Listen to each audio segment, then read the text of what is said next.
അസ്സലാമു അലൈക്കും വറഹ്മത്തുള്ളാഹി വബറകാതുഹു. ഒരു മനുഷ്യൻ ചെലവഴിക്കുന്ന സംഭാവനകളിൽ വെച്ച് ഏറ്റവും ശ്രേഷ്ഠമായ സംഭാവന ഏതാണ്? അത് തൻ്റെ കുടുംബത്തിന് ഒരു മനുഷ്യൻ ചെലവഴിക്കുന്ന സംഭാവനയാണ്. അഅ്ലമു അജ്റൻ അല്ലദി അൻഫഖതഹു അലാ അഹ്ലിക. നിങ്ങളുടെ ചെലവുകളിൽ ഏറ്റവും ശ്രേഷ്ഠമായ ചെലവ് അത് നിങ്ങളുടെ കുടുംബത്തിന് നിങ്ങൾ വഹിക്കുന്ന ചെലവാണ്. മക്കൾക്ക് നാം ധാരാളം നൽകിയിട്ടും അവർ നന്ദി കാട്ടിയില്ല, എന്നാലും നാം കൊടുത്തതിൻ്റെ കൂലി നഷ്ടമാവില്ല. യാചകന് നാം ചില്ലിക്കാശ് നൽകിയാൽ അവൻ മുഖം ചുളിക്കും, എന്നാലും മാന്യനത് തിരിച്ചു ചോദിക്കില്ല, അതിനാൽ കൂലി പോവുകയും ഇല്ല. ഹബീബ് റസൂലുള്ളാഹി സ്വല്ലല്ലാഹു അലൈഹി വസല്ലം തങ്ങൾ നമ്മോട് പഠിപ്പിക്കുകയാണ്, ദീനാറുൻ അൻഫഖതഹു ഫീ സബീലില്ലാഹി വദീനാറുൻ അൻഫഖതഹു ഫീ റഖബത്തിൻ വദീനാറുൻ തസദ്ദഖത ബിഹി അലാ മിസ്കീനിൻ വദീനാറുൻ അൻഫഖതഹു അലാ അഹ്ലിക് അഅ്ലമുഹ അജ്റൻ അല്ലദി അൻഫഖതഹു അലാ അഹ്ലിക്. നിങ്ങൾ അല്ലാഹുവിൻ്റെ വഴിയിൽ യുദ്ധം ചെയ്യാൻ വേണ്ടി നിങ്ങൾ നൽകുന്ന നിങ്ങളുടെ സമ്പത്ത്, അതേപോലെ തന്നെ അടിമകൾക്ക് നിങ്ങൾ നൽകുന്ന നിങ്ങളുടെ സമ്പത്ത്, പാവപ്പെട്ടവർക്ക് നിങ്ങൾ നൽകുന്ന നിങ്ങളുടെ സമ്പത്ത്, എന്നാൽ നിങ്ങളുടെ കുടുംബത്തിന് നിങ്ങൾ നൽകുന്ന സമ്പത്ത് അറിയണോ? ഇതിൽ ഏറ്റവും ശ്രേഷ്ഠമായ നിങ്ങളുടെ സംഭാവന നിങ്ങളുടെ സമ്പത്ത്, അത് നിങ്ങളുടെ കുടുംബത്തിന് വേണ്ടി നിങ്ങൾ ചെലവഴിക്കുന്ന നിങ്ങളുടെ സംഭാവനകളാണ് എന്ന് റസൂലുള്ളാഹി സ്വല്ലല്ലാഹു അലൈഹി വസല്ലം തങ്ങൾ ഈ ഹദീസിലൂടെ നമ്മോട് പഠിപ്പിച്ചു തരികയാണ്. സമാനമായ ആശയം പഠിപ്പിച്ചു തരുന്ന മറ്റൊരു ഹദീസ് നമുക്ക് കാണാം. ഒരു വേള ഹബീബ് റസൂലുള്ളാഹി സ്വല്ലല്ലാഹു അലൈഹി വസല്ലം തങ്ങൾ പറയുന്നുണ്ട്, തസദ്ദഖു, നിങ്ങൾ സ്വതക്ക ചെയ്യുക.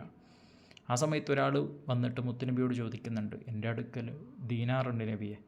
മുത്തുനബി സ്വല്ലല്ലാഹു അലൈഹി വസല്ലം തങ്ങൾ പറഞ്ഞു, നീ നിൻ്റെ ആവശ്യത്തിന് വേണ്ടി അതിനെ ചെലവാക്കുക, സ്വതക്ക ചെയ്യുക.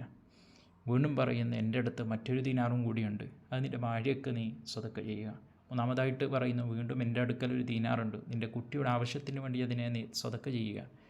എൻ്റെ അടുക്കൽ വീണ്ടും ദീനാറുണ്ട് നബിയെ എന്ന് പറയുമ്പോൾ അതിനെ നീ നിൻ്റെ ഖാദിമിൻ്റെ ആവശ്യത്തിന് വേണ്ടി, നിൻ്റെ സേവകൻ്റെ ആവശ്യത്തിന് വേണ്ടി നീ ചിലവാക്കുക എന്നിങ്ങനെ പറയുന്ന ഹദീസ്. ഈ ഹദീസിൽ നിന്നും നമുക്ക് മനസ്സിലാക്കാൻ പറ്റുന്നത്, ഇവിടെയും കുടുംബത്തെ മുന്തിക്കേണ്ടതിൻ്റെ സംഭാവനകളിലും സ്വതക്കകളിലും കുടുംബത്തെ പ്രത്യേകം പരിഗണിക്കേണ്ടതിൻ്റെ മഹത്വമാണ് റസൂലുള്ളാഹി സ്വല്ലല്ലാഹു അലൈഹി വസല്ലം തങ്ങൾ പഠിപ്പിച്ചു തരുന്നത്. മറ്റൊരു സംഭവം നമുക്ക് കാണാം. ഒരുവേള സുബഹി നിസ്കാരം കഴിഞ്ഞ് മുത്തുനബി സ്വല്ലല്ലാഹു അലൈഹി വസല്ലം തങ്ങൾക്ക് തിരിഞ്ഞു പോകവേ സ്ത്രീകളുടെ ഒരു കൂട്ടത്തെ വിളിച്ചുകൊണ്ട് മുത്തുനബി സ്വല്ലല്ലാഹു അലൈഹി വസല്ലം തങ്ങൾ ഒരു അഭിസംബോധനം നടത്തുന്നുണ്ട്. നിങ്ങൾ ബുദ്ധി കുറഞ്ഞവരാണ്, അതേപോലെ തന്നെ നരകത്തിൽ ഖിയാമത്ത് നാളിൽ ഏറ്റവും കൂടുതലുള്ള ആളുകളായി ഞാൻ കാണുന്നത് നിങ്ങളെയാണ്. അതുകൊണ്ട് നിങ്ങൾക്ക് കഴിയുന്ന അമലുകളെ കൊണ്ട് നിങ്ങൾ അള്ളാഹുവിലേക്ക് അടുക്കാൻ നോക്കണം. അക്കൂട്ടത്തിൽ മഹാനായ അബ്ദുല്ലാഹി ബിൻ മസ്ഊദ് റളിയല്ലാഹു അൻഹുവിൻ്റെ ഭാര്യ ഉണ്ടായിരുന്നു. ആ ഭാര്യ ഇത് കേട്ട ഉടനെ വീട്ടിലേക്ക് പോയി തൻ്റെ ഒരു ആഭരണമെടുത്ത് ഓടുകയായിരുന്നു. ആ സമയത്ത് അബ്ദുല്ലാഹി ബിൻ മസ്ഊദ് റളിയല്ലാഹു അൻഹുവിനോട് ചോദിക്കുന്നുണ്ട്, എന്തിനാണ് നിങ്ങളിങ്ങനെ പോകുന്നത്? നിങ്ങൾ എങ്ങോട്ടാണ് ഇങ്ങനെ പോകുന്നത്? ആ സമയത്ത് പറയുന്നു, ഞാൻ അള്ളാഹുവിലേക്ക് അടുക്കാൻ വേണ്ടി ഈ എൻ്റെ ആഭരണത്തെ ഞാൻ ചിലവാക്കാൻ പോവാണ്.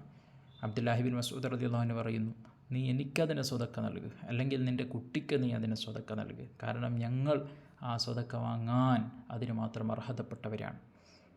ആ സമയത്ത് ഇല്ല, ഞാൻ റസൂലുള്ളാഹി സ്വല്ലല്ലാഹു അലൈഹി വസല്ലം തങ്ങളോട് പോയി ചോദിക്കട്ടെ എന്ന് പറഞ്ഞ് അബ്ദുല്ലാഹി ബിൻ മസ്ഊദ് റളിയല്ലാഹു അൻഹുവിൻ്റെ ഭാര്യ ചെല്ലുകയും എന്നിട്ട് മുത്തുനബി സ്വല്ലല്ലാഹു അലൈഹി വസല്ലം തങ്ങളുടെ ചാരത്ത് പോയിട്ട്, എൻ്റെ ഈ ആഭരണം ഞാൻ അള്ളാഹുവിലേക്ക് അടുക്കാൻ വേണ്ടി ചിലവാക്കാൻ വേണ്ടിയിട്ട് ഞാൻ കൊണ്ടുവന്നതാണ് എന്ന് പറയുമ്പോൾ എൻ്റെ ഭർത്താവ് അബ്ദുല്ലാഹി ബിൻ മസ്ഊദ് റളിയല്ലാഹു അൻഹു എന്നോട് പറഞ്ഞു, അതിന് എനിക്കോ എൻ്റെ കുട്ടിക്കോ നീ സദഖ നൽക് എന്ന്, ഞാൻ അതിന് അർഹതപ്പെട്ട ആളാണ് എന്നെൻ്റെ ഭർത്താവിനോട് പറഞ്ഞിട്ടുണ്ട് നബിയെ.